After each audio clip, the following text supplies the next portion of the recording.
Thank you.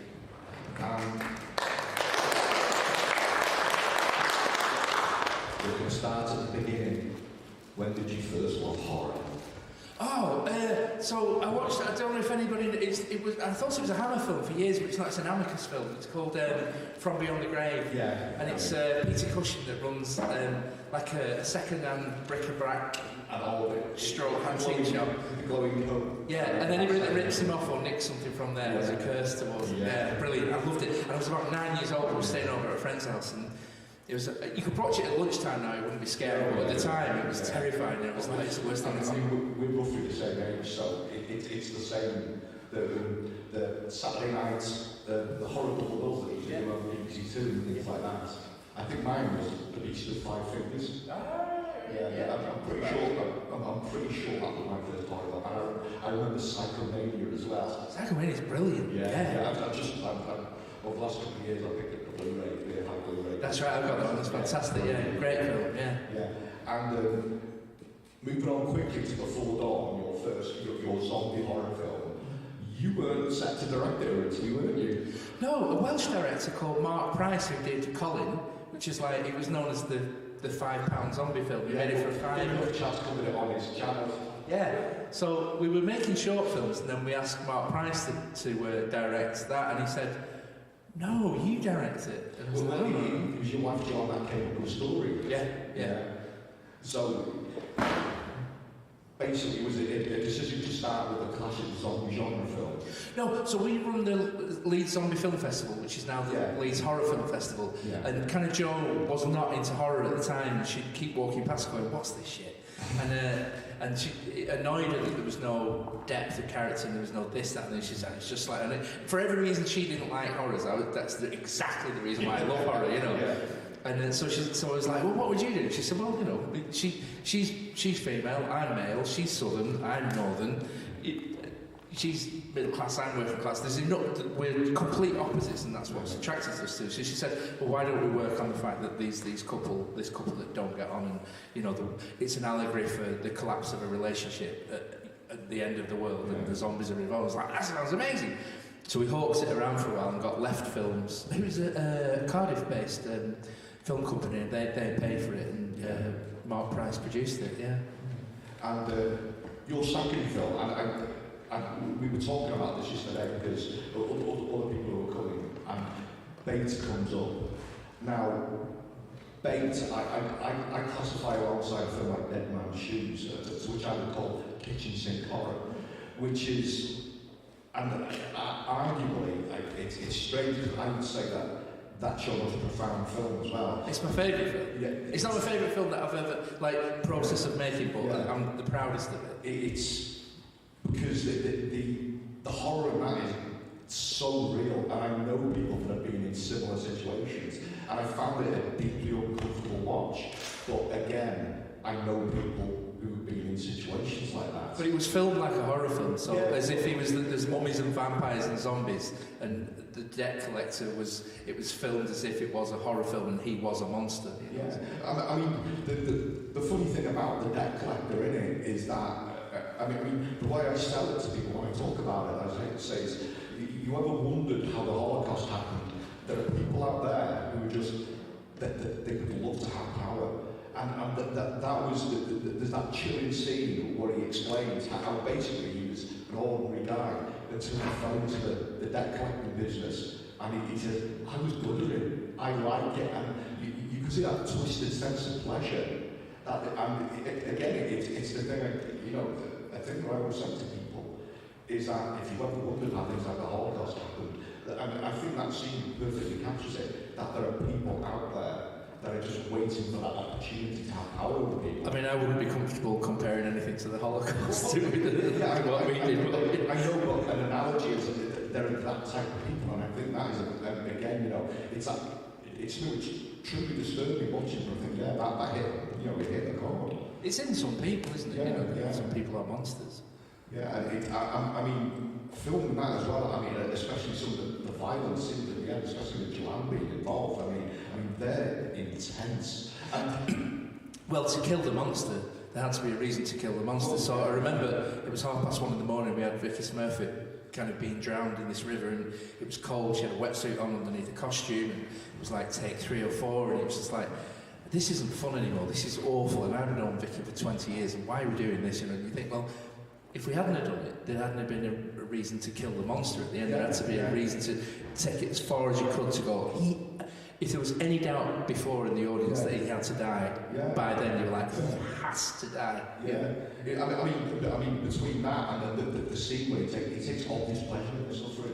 I mean, I might have a twisted sense of pleasure. There's people out there, though. There are people out there. I've met degrees of people like that that are into being psychologically torturous towards people just for the sake of power.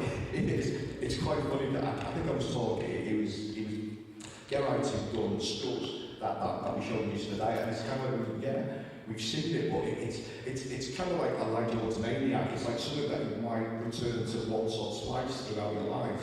But it's a film that does genuinely leave an impression on you, you know? Yeah, I mean, I was in debt as a mid-teenager, and I remember we were filming on something for Mind, the mental health charity, in an area of Leeds, and there was a knock on the door, and this chap came to the door, and she went, and we straight away went, drugs.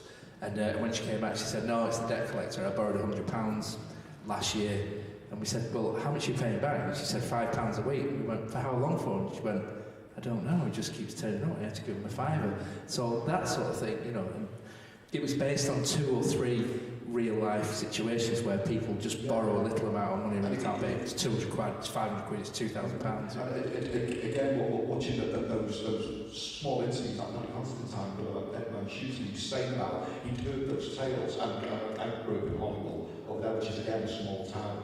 And you won't know those characters, and it's almost like that sense of collective guilt. And I mean, sometimes you step in, sometimes you think, should I step in? You know, is it going to come back worse on me? And it doesn't. Well, that's what they rely on, the fact that people don't step in. It's there now with the county lines, you know, they are employing children. Yeah, and you know, as again, you know, it's a social commentary. I feel you should be proud of that.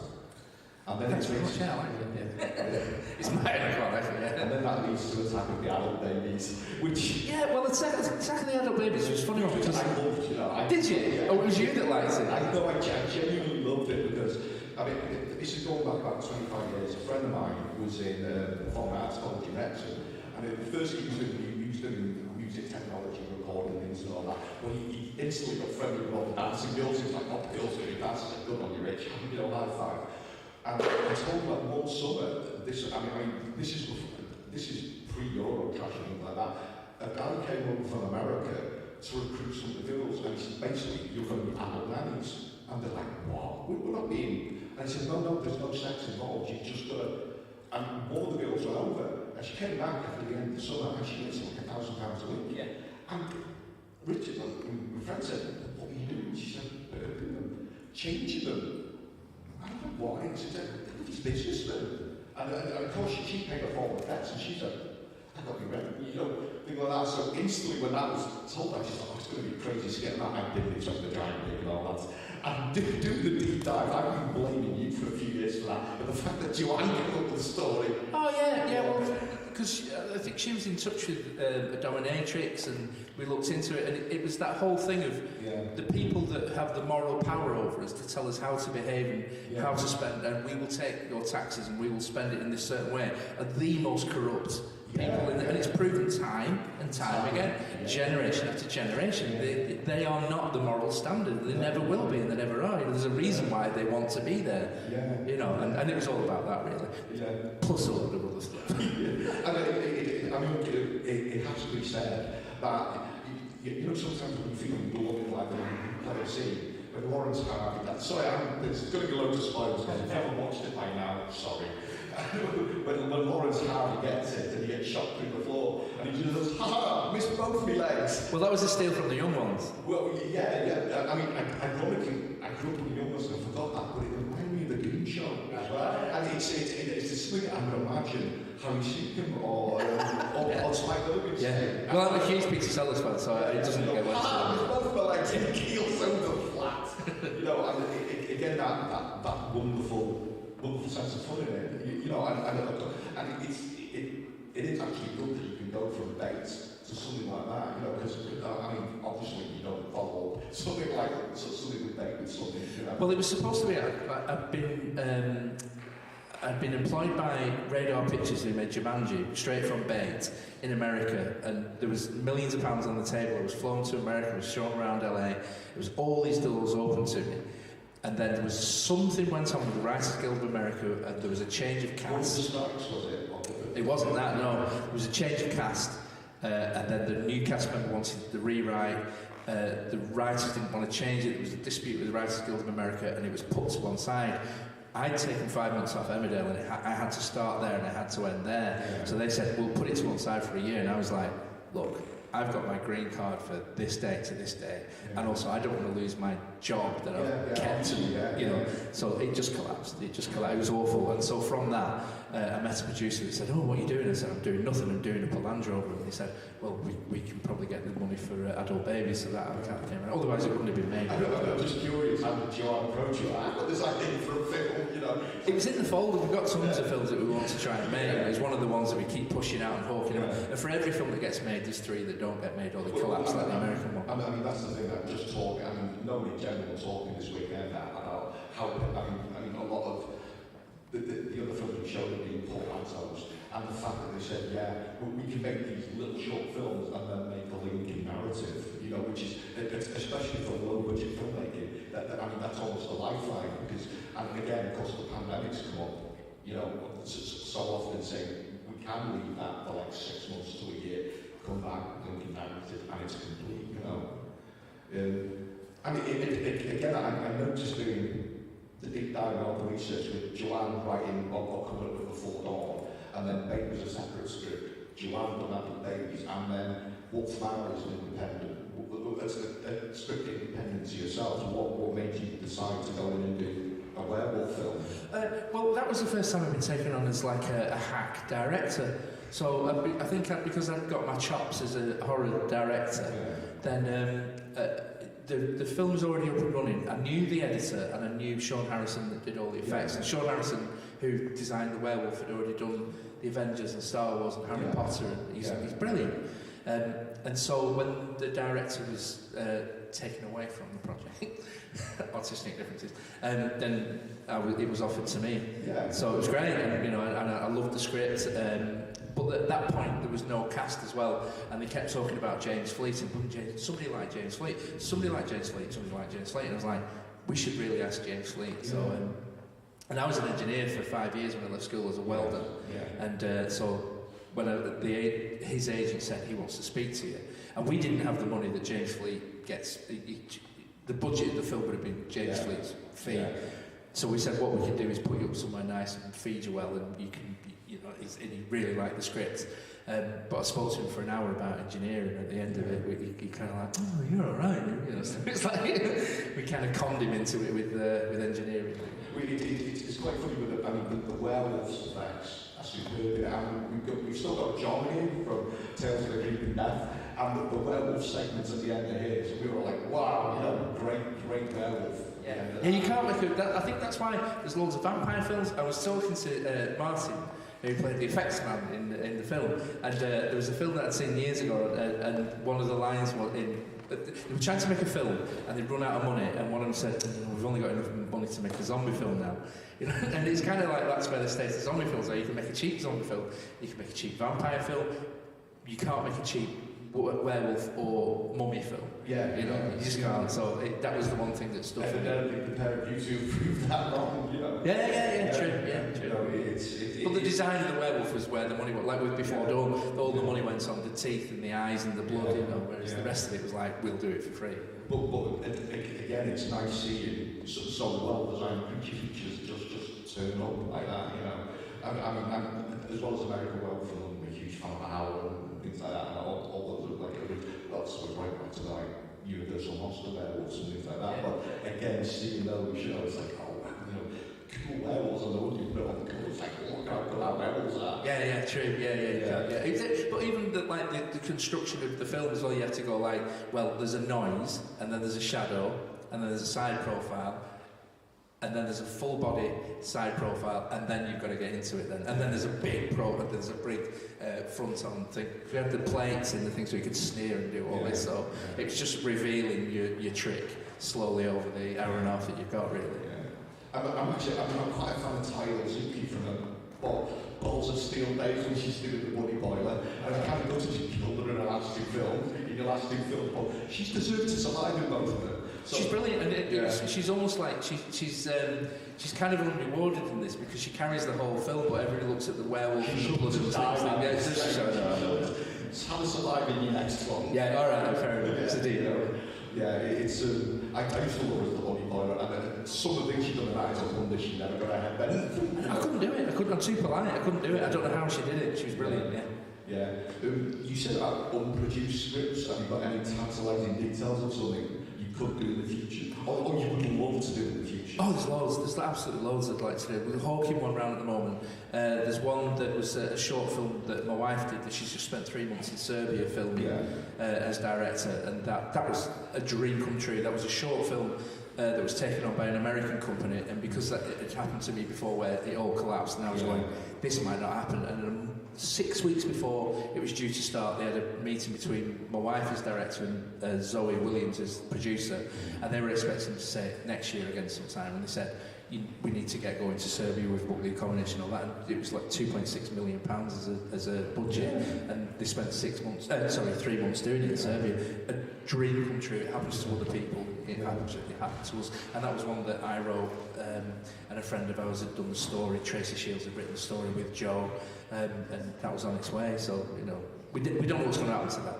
Yeah. It might be an upward thing, but it's sat before we go, all the doors open and all the doors shut. So, I mean, again, the thing is like, only like 5% of them get named. Yeah, true, and only 20% of independent British feature films get any kind of distribution deal as well, so we'd be lucky. Which, again, is a kind of shame. Yeah.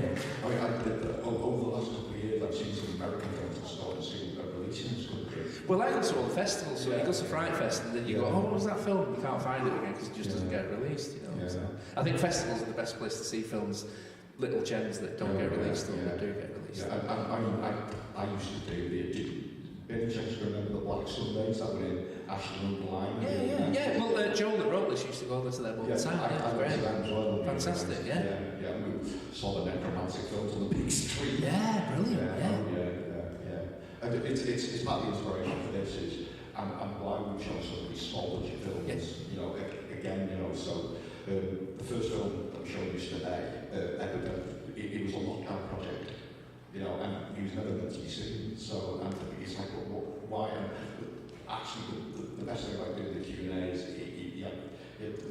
three of the ladies that did it up with girls like that, and you could see just the look on their faces that everyone genuinely liked it. And I just see that, it's just like, I think that's the thing, but a good story is a good story, and you can make a cheap horror film if you've got a really good story, and you can get distribution for a really good horror film because the genre is the star, whereas I think with dramas they go, who's in it, who's your cast, who's this, and nobody will take you seriously if you haven't got a good cast, whereas horror, it's like, what's the story, what's your effect? I mean, you think of the amount of big studios that have been built on horror, New Line Cinema, the house that Fred built, Blumhouse, A24, and the like, so we're going to open up to questions now, because it's late. We've got a question. Oh, wait a minute.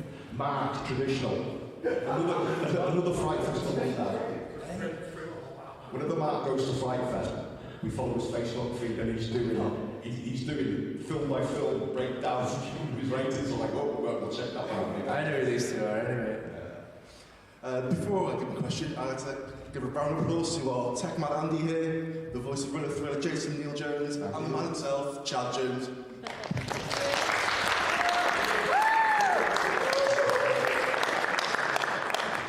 The question is, are you going to be premiering any films at Fright Fest this year?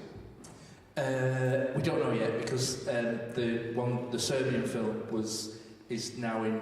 Don't say you remade a Serbian. No, Serbia, It was filmed in Serbia, it's only a Serbian film. Yeah, I keep doing that, going, no. So that we don't know whether that'll be ready for then, and we don't know whether it's more of a drama rather than a horror. So they're looking at all sorts of that. They're looking for Cannes and then they're looking for Venice, and it's just one of the things. I'd love to. I'd show everything at Fright Fest. I'd love to. Yeah, amazing, isn't it? It really is. If you've never been to Fright Fest, you really should go. It's an amazing place. In relation to Wolf Manor, and I know I'm slightly biased, so I can't say my favourite scene, but what is your favourite scene in Wolf Manor? What was your favourite to film? Your most enjoyable moments on set? I think, I don't know if you remember the bit that goes, James Fleet's in the cellar, he's talking to the dummy, and it swings between one room and the other, and he's chatting up the dummy, and then it goes to John May, who's kind of like drinking all the drink, he's taking his wig off, and it goes away, and then on the last bit where it swings to James Fleet, we all ran in, grabbed the actors out to like an ante hidden, pushed a bit of the set in, got the werewolf's arm in, got a false head that was blood pumping out of it, got the body upright, and then Sean and Paul are underneath with these pumps, and then moved the camera across, and just as it moved across, they had to pull the head off, all the pumps had to go, the thing had to slump, blood had to spurt up, and then had to change focus to James Fleet, and he had to run up the stairs. And we rehearsed it and rehearsed it and rehearsed it and rehearsed it, and said, right, we'll try one. If it goes, it's great, but if we don't get it the first take, we'll be here all day, because we'll have to, we have to clean the whole thing, paint the whole walls white again and all that. And the first time we did it, it was great. It was such a good feeling. And then we all ran to the monitor and played it back, and then checked it all. And it was such a nice feeling that we did. But then after that, I spoke to the special effects chap. The special effects chap said, "There's a wall in between. You could have used that as your cut point. There was no need to do it. So I told him to fuck off." Now you tell me. We've got Elliot for us. By the way, great movie that was. Oh, Don't see a good werewolf modern movies. That was amazing. Oh, thank you. So my question is, how did you guys design that werewolf? Well, luckily I was nothing to do with it. It was Sean Harrison who'd already done all these films, and it kind of become a friend. I was hired to do a short film called The Box with him, and so we kind of owed each other favours, and we like working together, and we really get on, and we occasionally go for curries together as well. So we can tap each other up for favours. So I was already brought onto the film, and I was like, oh, I know Sean. So the first thing I did was go see Sean, see the werewolf. I was like, amazing, don't have to worry about that. And then I went down to see the location in Ludlow, and was like, brilliant, we can use this, and this. So it was fast. It was 5 weeks from being offered the job to actually starting filming, which was ridiculous, really. And then it was all night shoots, so it was 3 weeks of night shoots, and I had 2 days off. I had 3 days off, and the 2 days off, I had to go and do Emmerdale when I was already nocturnal, and I didn't know where I was going. And then I had a really surreal situation on my one day off towards the end, when I was truly nocturnal. I had to do celebrity catchphrase, which was like a charity thing, but it was like for a children's heart surgery from you could get like 14 grand for it. So I was like, I'm definitely doing that because it was a great thing for the charity. I couldn't turn it down, but I didn't know what I was doing. But I was brilliant at it. I was like, oh, I don't know what that is, but I was completely out of the box. It was very surreal. Dominic, really enjoyed that. Thank Very good, excellent. Love the werewolf design. Thanks. Lots of little one-liners in there as well. Sort of under the breath one-liners, curtains, good health, that kind of stuff. Really good. I enjoyed that kind of stuff. I think last time I saw you was in Liverpool HorrorCon or something. Yeah. They were playing Before Dawn. Yeah, big screen, up while everything else is going on. Yeah. It's just such a weird way of coming. I've sort of watched your film since then. Babe was great. I enjoyed Adult Babies.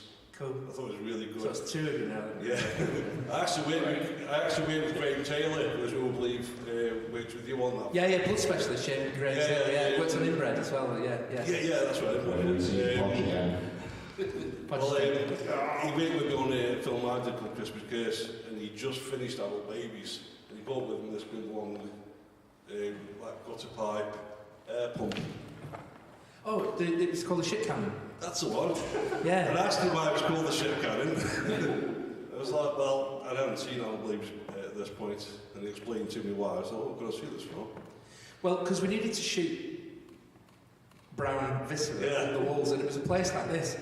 It was very similar to this, even the structure of this, and we needed this big hole that it all ended in, and we had to get these cannons going. It was guts and brown, and they said, no, don't worry, it's the Blind Institute. You can make as much mess as you want. And we were going, what?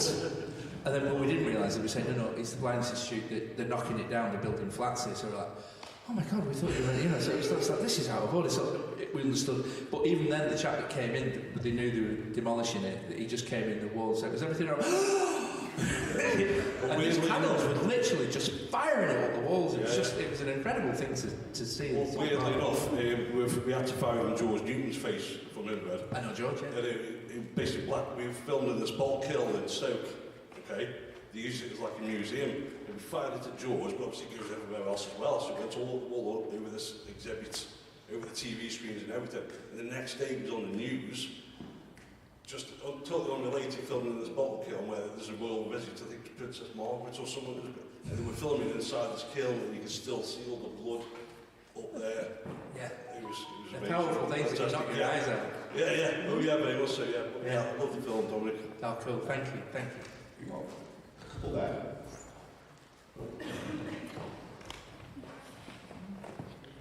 Hello. Two good haircuts, you know. I'm always jealous of hair when I say, oh, that's a good haircut. That's a good haircut. I was just going to say, first of all, me and Will here, I don't know what I'm saying.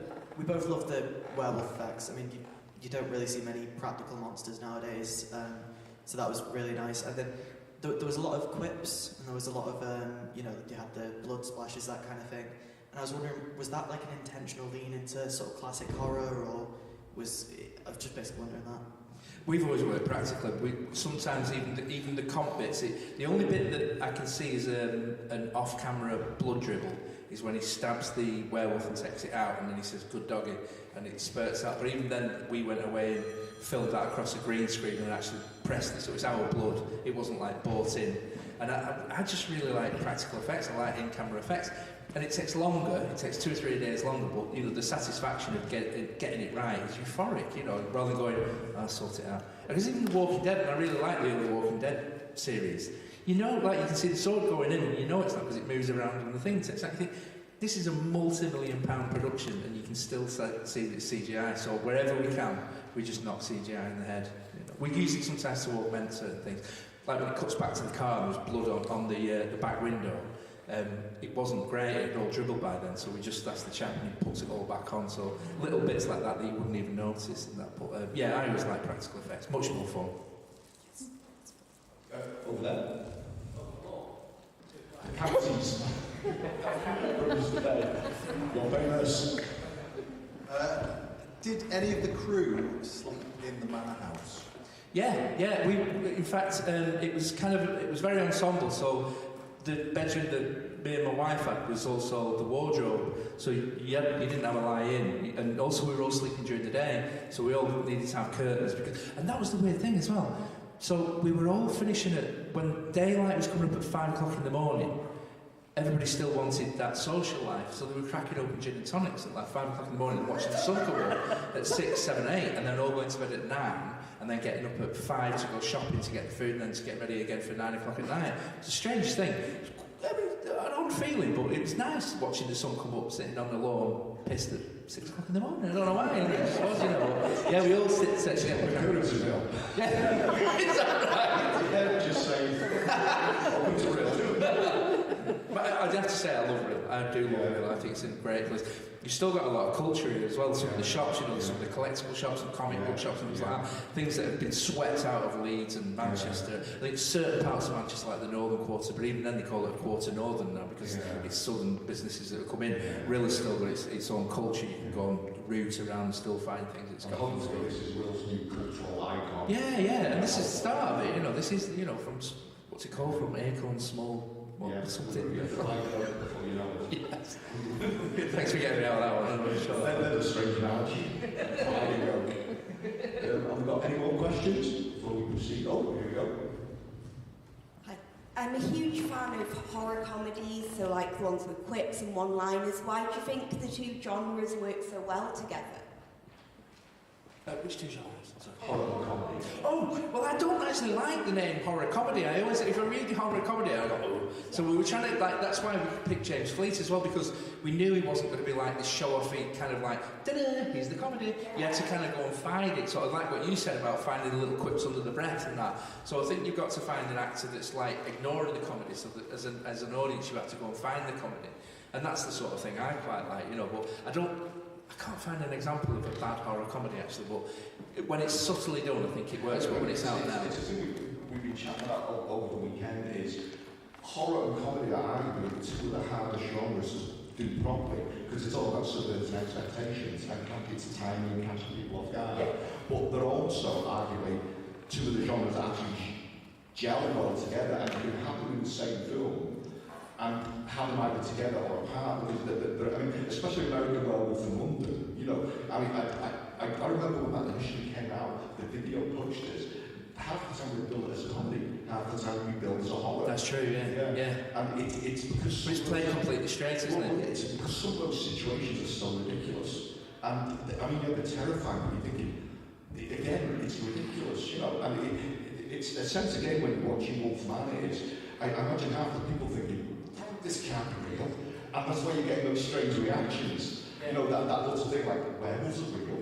You know, and I'm being faced with it thinking, how do I react to this? Yeah. You know, and again, why horror comedy works so well. You know? Well, one of my favourite horror comedies is, it's not really seen as a horror or a comedy, but that's why I think it is. Have you ever seen The Lobster?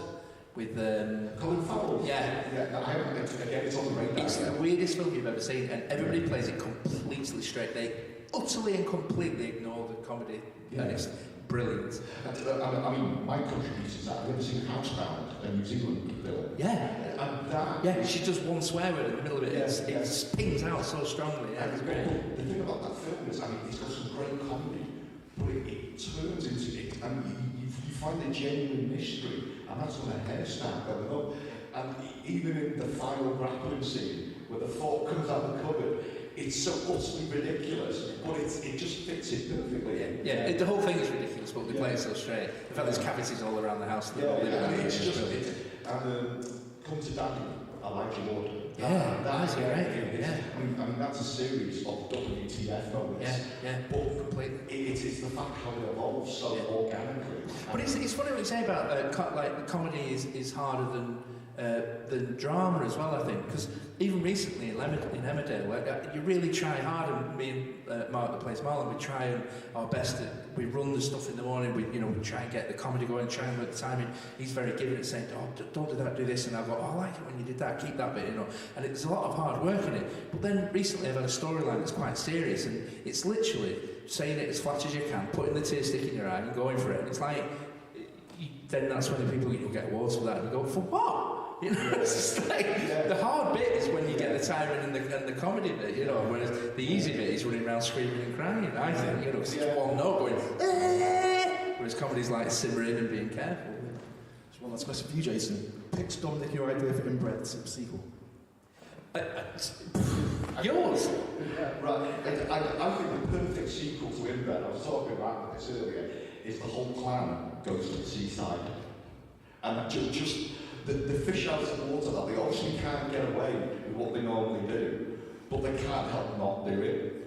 If you know what I mean, and they're stuck in that, like, you know, we know we're going to get caught now, but like, oh, let's see what we can do, you know, and they're just like, all sorts of strange, and the father thing all about, what are you lot up to? And it's, I mean, whenever I sell it to my friends, I say, imagine if the Texas Chainsaw Massacre took place in Yorkshire, like that, and they go, and I said, seriously watch it, it's genuinely terrifying, but the masks and all that, I mean, me and Matt were talking, there's that almost button-esque, but that's what makes them scarier, because they're so almost innocent looking, and it's everything, but also the whole clan, they're kind of lovable, aren't they? Yeah, that's the thing, yeah. I mean, because I was a massive fan of Alex Shandong's, and I keep saying, so Cradle of Fear was the band, Cradle of Filth. No, Cradle of Filth, the band. That's it, Cradle of Fear. That's right, Cradle of Fear was the film. Yeah. And when I went for the audition for Podge,